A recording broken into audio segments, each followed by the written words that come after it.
Welcome back, agents. Secret Agent Stash here. We are at GIA headquarters, the gaming intelligence agency, always bringing you the latest intel on the newest games.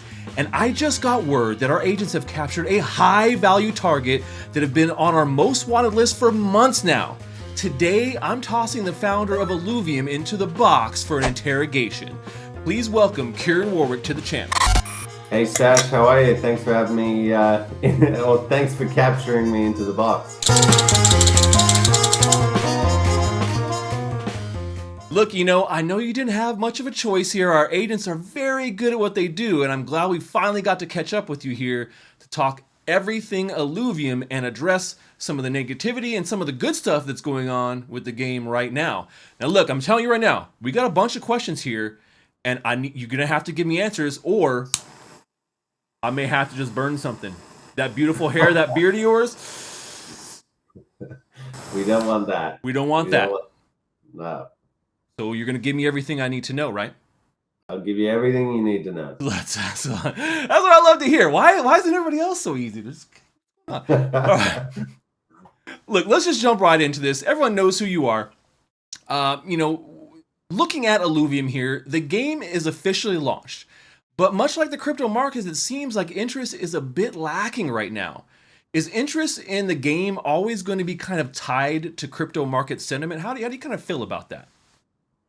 I think it is for now, just being completely realistic. I think most crypto games will be in that boat for I don't know, the foreseeable future, and I think that eventually changes. But sentiment is certainly still really, really low for NFT games, crypto games. It's low for crypto in general, right? Yeah, and I think when you've got low sentiment in just crypto alone, you don't have those people who are like, oh, I had a big win in my Ethereum investment or Bitcoin, and so maybe I will check out gaming like I did 4 years ago when I was in crypto. That's not even here. So it's it will change, but I think we need some more time.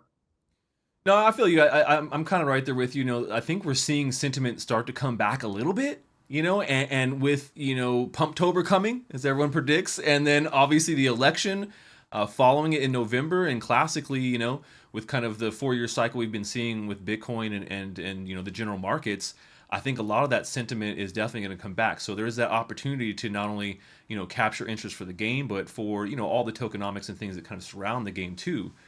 So I think that you're right. I think that, it's hard for a crypto game to break out of that sentiment right now, because there's a lot of speculators, and they're not all just like, hey, I'm just here to game. I don't care about the tokens or anything. I don't know anything about it. I just want a game. We need more of those guys. They want their money and they want it now. That's kind of it's my money and I need it now. It's my money and I need it now. I don't know if you ever saw those old commercials, man. But so, like I said, it has been tough. It's been a tough bear market. There's been a lot of ups and downs. I think in general, Illuvium has, been building this entire time, even though there has been a lot of negativity, surrounding the project, people always trying to hate, trying to bring things to light. And, maybe it's because they see how good you guys are doing. Maybe they really think that it's honestly not going to work. I don't know what it is, but, there's been a lot of games that have failed during this bear market, but I think that we've seen, you as a founder always being incredibly positive about the success of this game. Now, we all know that you're kind of an egotistical narcissist here, but like all the anon comments on YouTube say it, all your enemies are saying it. It has to be true, right? I mean, but do you feel like that's maybe like a strength or a weakness for like a gaming project founder? I think it could go one way or the other. What do you think? Look, I think a lot of the time this idea of he's got or they've got this massive ego or whatever is mistaken for passion, confidence, drive, all three things which I have a lot of, and I think it's a net positive for any founder in any company to be, believe in what they're building and have a grand vision that they're trying to achieve. I think without it, you probably wouldn't be a founder, and obviously there are some exceptions to the rule, but that in itself pisses a lot of people off, right? It rubs people the wrong way, and I'm not going to change. It's definitely not going to change. I feel like over the last 4 or 5 years, I've definitely matured in a lot of ways. Sure. But certainly that fire that's inside me that is driving me to want to be successful, that's never going to go away. Never going away. Who wants a founder that's like, I don't know, guys. I don't know if we're gonna make it. Maybe we'll be successful. Maybe with your help. I don't know. We're not the best, but maybe we'll make it. I don't know. Is that what people really want? Like, they want somebody that's like that is of that. I don't think so. I mean, I've also been called a little bit egotistical, a little bit narcissist. I mean, look at this. Look at this. How do I, like, what do I do? Do I shave it off and just be like, no, okay, guys, it's all over? I mean, I feel you, man. Being passionate a lot of times is mistaken for, some of these negative attributes that people want to throw at you, and going after something so relentless that you don't want to let anything stand in your way, and your convictions and belief are so strong, right? So I think that I agree with you. I think a lot of times that gets mistaken, and maybe some other founders in crypto could take a note from that and maybe be a little bit more bullish and supportive of their project in the same kind of very passionate way that you are. Yeah, absolutely. I appreciate that. And, it's to make bold claims, you're going to set yourself up for a lot of people to be sitting there on the sidelines hoping that you fail. Yeah. But I don't really care about that. It comes with the territory that we're trying to charter. I understand that. I accepted that when we started on this journey, and it does not bother me whatsoever. I mean, that's crypto in general, right? So you got to have a thick skin to be developing here in this brand new frontier of technology and gaming development, right? Knowing that there's so many other X factors that other game developers have never had to deal with, and being a founder is a big part of that, right? So if you look at some of the other game studios, you don't get to talk with them on Twitter. They're not in the trenches with everybody else. You barely ever see those guys. They don't like any big founder from any large project or game that has been out in the last 15, 20 years. They don't have that level of visibility. They're not building in public. They're not letting people see things and be a part of the process all the way through. Man, you gotta be at that level. You gotta have some ego and understand, hey, we're making this work no matter what, and you guys are coming along with the journey. You're coming along with us, but it's a much harder path to beat, in my opinion. Plus, you're also integrating crypto, a real world economy, into the game that has so many different repercussions, so many outcomes that you can't have prepared for, because there's so many situations where we built something where it's never been built before. And so, you're going to make mistakes. You're going to do things not optimized, and over time you've just got to make sure that you rectify those mistakes and you change things quickly, right? Like, that's the key of being a startup founder, is you need to accept that. You need to not be in bed with your ideas, and if something isn't going the way that you want it to, you got to change. Yeah. No, I definitely feel you on that. Kind of switching modes here, but in that same kind of frame, talking about the people you work with and that kind of, being able to switch things up there. Does having brothers kind of suck? How about working with them? How is that? No. I look, I love having brothers. It's made me who I am, right? Like, I was the youngest out of the 4 boys growing up, and it's dog eat dog out there. You've got to, growing up, it was always that. It was who's going to be the best, who's going to be the best at sports, who's going to be the smartest, who's going to build the biggest business. Like, all of these things,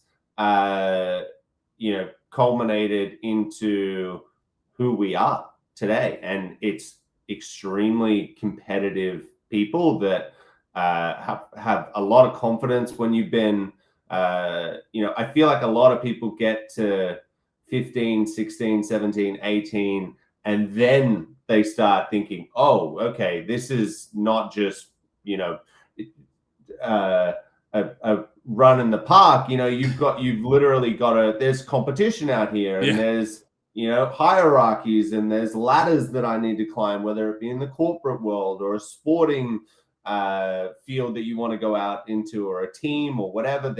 There's competition out there. No one's holding your hand and wiping your ass for you after you're out of high school, right? I mean, maybe still in high school. Who knows? Maybe mommy's around, but nah. Yeah, and so having that environment growing up, we were exposed to that. I would say as soon as I could walk, I was exposed to that. We had our oldest brother, Kane, constantly coming up with different games for us to play, which was like highly, highly competitive.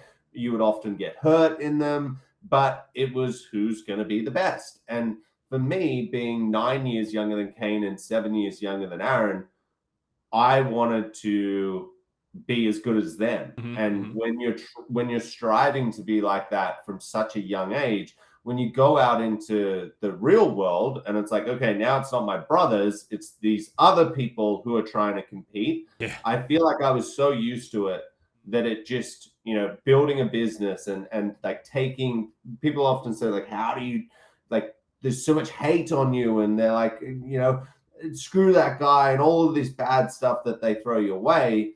I feel like I've been trained from such a young age to accept that that's just, what the world is. That's reality. You're going to get that doing what you're trying to do. And so going back to your question, does it suck having brothers? No, it was the greatest thing that could ever happen to me. I mean, that's a great kind of explanation of that. You're forged by fire from the beginning. And a lot of people don't get that, and then they're like, oh, now I'm in the real world. What do I do? This is not what I expected. It's PvP out there, man.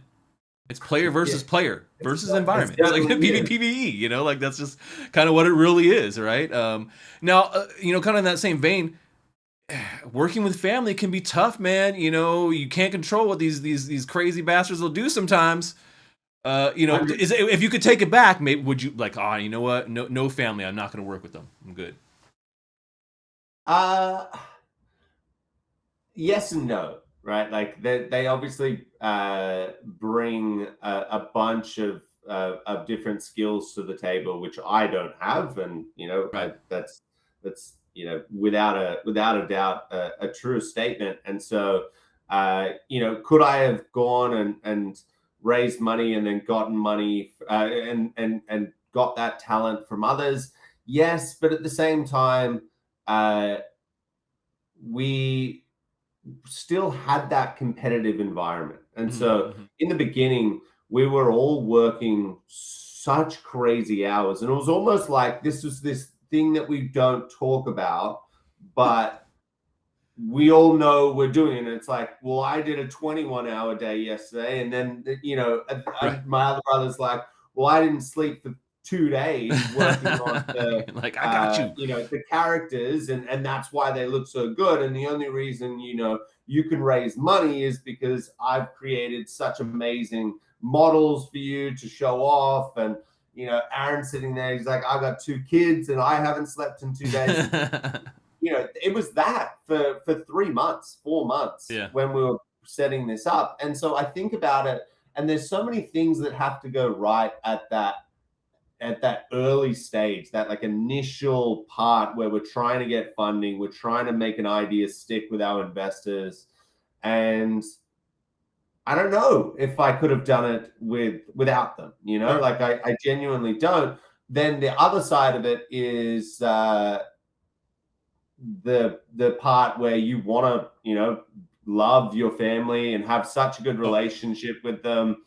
And so you think, my relationship with Grant has severely deteriorated over time. And you think about that, it's like, well, that was in a good place before we started this. So was that worth it?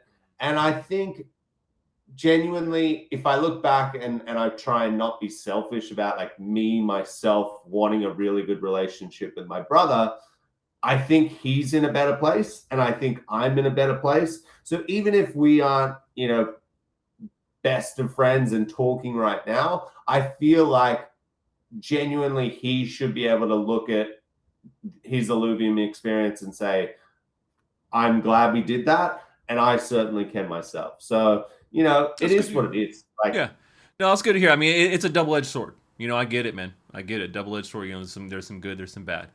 All right, look, let's pop our collars back again and refocus on Illuvium and kind of the gameplay there. So, we've heard this, in particular with the game, but like, is Illuvium supposed to feel like a grind fest and be so expensive for people to play? People are saying resource cost is too high. There's not enough meaningful gameplay to support the cost. The marketplace is flooded. No one's buying. The overworld is beautiful, but kind of feels empty. People kind of seem to dismiss the auto battle portion altogether. Like, I don't know why, but as far as some of these issues here, how do you guys look to deal with these things and kind of move forward? So the economy is one thing where we didn't really predict that people would react in the way that they are, right? Where we looked at it through a lens of you're buying characters, right? Or in our case, you're buying the experience to go and collect these characters. Once you have those characters, right? Like those characters have to have a value, right? If they're going to be NFTs, they need a value. In order for them to derive value, you need to pay something for it. It's like if Pokemon cards were free in Best Buy, would anyone care about it? There's like, hey, everyone has them. Who cares? Foil Charizard. Everybody, let's go. And so in order to keep their value, they needed to people needed to pay to go and get those cards. Now, we could have done it in a different way. We could have just said, here's a whole bunch of these alluvials. Go onto the website, pay $10. You get a random set of cards inside of that. And those will be your characters that you can then go out and experience any of the other games that we have in our suite, right? Mm-hmm. That was the intention of our monetization policy and how we were going to get people these valuable characters. Except we said, that's not good enough, right? Like, can we do something better instead of just doing what a lot of NFT companies do, like buy my NFTs? Let's give them an experience. So instead of paying $10 for a deck of cards, you pay $1 and you go and pick up the cards that you want in an experience where you've got a battle, you've got to find them, there's rarity there. It's more than just, hey, I'm buying a deck of cards, right? Yeah. Now, if I explain that to you one-on-one, you're like, well, actually, now that makes sense. Yeah, like that totally makes sense. I know they, they're not trying to scam me. It's like, okay, there's all of these other games which they're going to build, which these cards are required for. I get it now. I get to spend $10, just the same as a pack of cards, except I get an experience. Now, we don't have that opportunity to have a one-on-one conversation with people. And so it was a big shock to us to think, okay, wow, this idea that I need to pay $1 every time I go in, that doesn't feel good. So I think what would relieve a lot of pressure from this situation is if we had multiple other games that were utilizing these cards. The issue that we had was that Arena didn't have a mode where you actually use the cards. We just said, you get them all free, it's random, away you go. Now, we're just about to start introducing leaderboards, tournaments, events, which will be all around owning your alluvials. So instead of someone paying all this money and I spent 100, I spent 500, I spent 1,000 now on getting these cards, but they don't do anything, right? Like there's no use. I can go play arena, but they just give them to me. So why do I own them? Now that's about to change. And should we have launched with all of these incentives like we had back a year ago with the initial arena game, which I don't think was very good, the 1v1 game? Yeah. But we still had 40,000 people that were regularly playing that game for the first 3 months. Yeah, I was one of them. But, should we have launched with that? Yes. But the problem was we couldn't kick the can down the road anymore. People were like, these guys are never going to launch. Yeah. It's this fucking bullshit, date that just keeps on going. So we just had to accept that there were going to be some things that had to come later. Right. And over time, you're going to see the things that we start delivering, more experiences, more free-to-play experiences as well. We'll pivot away from just pay-to-play, and we'll think about how do we give this content, these characters, the stuff that unlocks all these other experiences, how do we give them to people in a way that doesn't feel like just a constant money grab? And that's a hard thing to get around, just kind of listening to you talk and playing the experience, the overall kind of full game loop in Illuvium. Now, what if you moved and pivoted your resources to not being something that you need or required to go to, actually teleport to the lands to catch them in different tiers, but is only required if you want to actually pull those out into the marketplace to sell them as actual NFTs?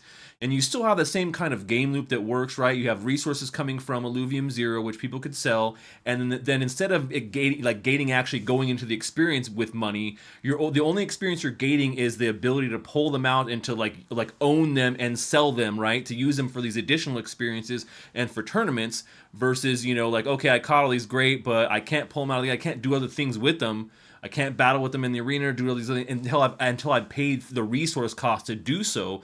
Therefore, it's not front loading the cost there; it's kind of back loading the cost, right? So same kind of you still get the experience, but it's not gated by another dollar to go into Crimson Waste, another dollar to go in business.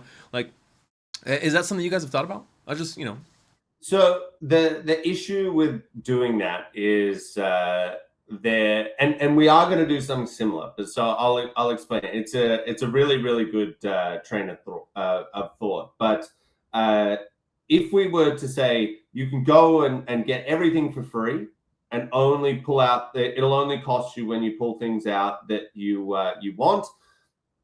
With crypto games, botting is just an exceptionally bad problem.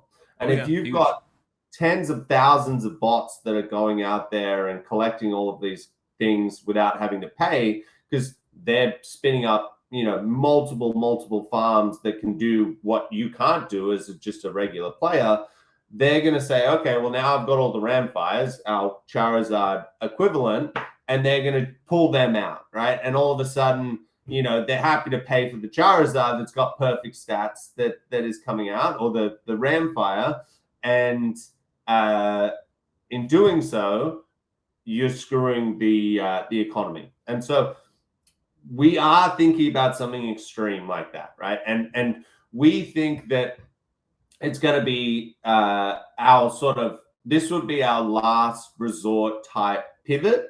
If we just couldn't make it work, then we would go to completely free to play. And instead of actually charging people to turn them into NFTs, everything would still be NFTs, but we would go to more cosmetics, right? Like typical Web 2 gaming, where if you want a cosmetic on one of your characters, that would be an NFT and that would cost you, but everything else is free to play. Go for your life, right?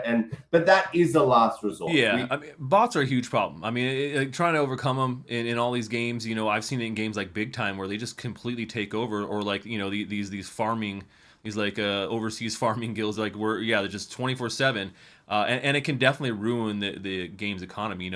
Maybe the solution is kind of a kind of mix of both, right? Having that kind of small upfront cost, it's smaller, right, not as prohibitive, and then something on the back end too, so you're kind of hitting them on both things versus all up front. But I mean, something I want to kind of touch on here is pivoting. right? Like, pivoting is an incredibly important thing, I think, when you see things are not working, right? Like games like Fortnite, right? Huge failure upon launch, right? But then they made some major updates. Like I think it took them almost a year plus after they officially launched, and then it's like, oh, it's a huge hit, Illuvium's kind of, I feel like, has taken some flack on that, trying to pivot over time. You guys saying, well, originally there was not going to be an overworld. Well, now there is. Maybe we're also going to see multiplayer. Maybe we're also going to see actual battling of people in the overworld. How important is pivoting as a game founder and a founder here in crypto? So as a startup founder, pivoting is the most crucial thing that you can, or one of the most crucial things that you can possibly do. You need to be comfortable with the uncomfortable, because you have a vision when you first set out and you think you're right and you're confident and you're passionate about it. And if you're wrong, if you can't accept that and you can't pivot fast, you're going to die. And that's what kills so many different startups across so many different industries. And they could have been saved. They could have been highly successful if they just pivoted, 30 degrees, 60, 90. I'm not talking crazy stuff.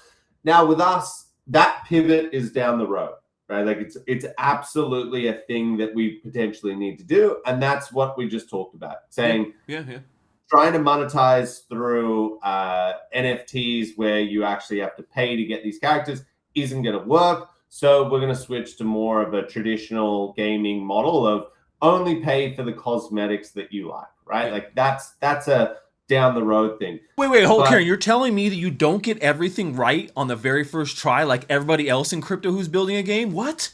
That's impossible. Yeah. All the other games, they get it right out the gate. All the big guys, they all do. I mean, it's interesting. You see the people online who are, there's content creators who are like, well, I'm just going to build a game myself. I'm just going to, 6 months later, you come back and you're like, how's that game going? Did you get it off the ground? Did you do anything? Like, did you realize that you have no business? So anyway, that's some of the comments that make me laugh. But, and probably also what makes me be hated, because I don't sit there and go, yeah, you'll be able to do it. Go on, come on, team. Yeah. Go out and build your own game with one person. 1 in a billion indie games are successful, but it's gonna be you, dude. I'm just not gonna put sugar on that. Blowing smoke up anybody's ass, man. There's nothing wrong with that. That's right. Fuck no.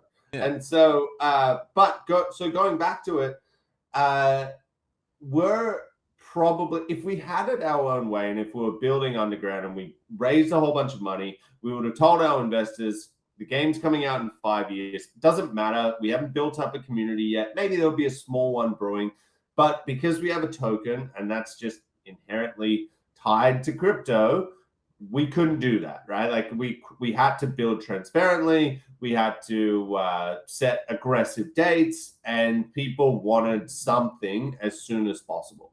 Now, the reason I say this is not pivot territory yet is because multiplayer is being built right now. That social aspect where you can go into Sanctum Mesa, you can talk to people. You and I could be having this conversation in Sanctum Mesa instead of having it, on Ninja VOD or whatever. And that changes a lot of things for a lot of people. And eventually that's going to turn into multiplayer where you can go in to do runs with your friends or multiple friends. And that social aspect is so crucial to games. That was always on the books, but we just had to make a decision, like launch or not launch. And we decided, you know what, rip the Band-Aid off, let's launch. So that was one thing. Combat, which unlocks so many cool things. It's not just, hey, I don't like the auto battler in the overworld, right? Which a lot of people say. It also unlocks a lot of free-to-play elements that we can build into the overworld. Experiences more like dungeon crawler style, where you go into an instance and maybe it's a little bit more procedural, and you use the combat style that we built, which you'll see very, very soon. So it's not just helping with the core overworld loop. It's also being able to build in really cool free-to-play experiences that, now that we're here, can be built super quick. That's what I think a lot of people aren't realizing is it's like, well, the game didn't work out. And it's like, do you know how long it takes to get to the point where we are, where we can say, hey, let's try something crazy and see if it sticks. You know, it's a huge deal to be able to quickly build out new experiences, which we'll do now. And then the biggest thing that we need to do for the overworld to make it feel like a proper good game is questing and unveiling the lore, right? That I will stick by this. Man. The storyline is amazing. We just need to deliver it, and that's what we're going to be doing. Which I mean, okay, you talked about a lot of things that are coming up for Illuvium. Which one is going to be the next big thing? Like, what's the next big news, man, out of all these things? That's a lot of new stuff. What is the next big thing? Like, what are you going to drop that's just going to be like, oh, man, this is the next thing that we have coming up? Is it one of those things? No. Consoles? It's coming to console? What was that? No. No, we need to... The existing games need to be optimized, but I think it's going to be one of these cool new... I don't know if you want to call it a new game, but it's going to be utilizing a lot of the same elements that we've built, including combat, and it's going to be testing things out. Like that will be the theme of Illuvium over the next 12 months. Instead of it being, hey, we're going to build a feature or a game or a feature for 2 years, it's going to be, we've already got these players and these audiences who are hungry for new experiences. Throw it at the wall, see if it sticks. And if it needs a couple of updates or changes or tweaks, we can do it. But it's taken so long for us to get into this position, and it feels like the hot seat, right? Like we've got an unbelievably good team to be able to deliver stuff now. And I think people underestimate how long it takes a studio to get to this point where if Blizzard says, hey, this new genre of gaming has come out and it's amazing, they can assign a team of 400 people to it immediately, right? Like spin it up fast.